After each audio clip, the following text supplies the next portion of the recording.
வினையெல்லாம் தீர்த்து வைக்கும் தெய்வம் அவள். போராடும் பாவங்களை பரந்தோட செய்பவளாம். திருச்சாம்பல் அணிந்தோரை திடமுடனே காப்பவளாம். திருமாலின் சோதரியாம், கருணாக ரூபிணியாம்.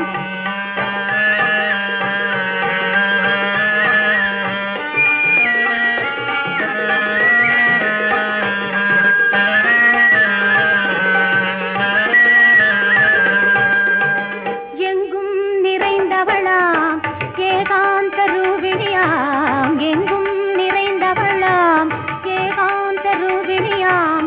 மங்களமாய் வாழ்வளிக்கும் மணிகண்டன் தான்.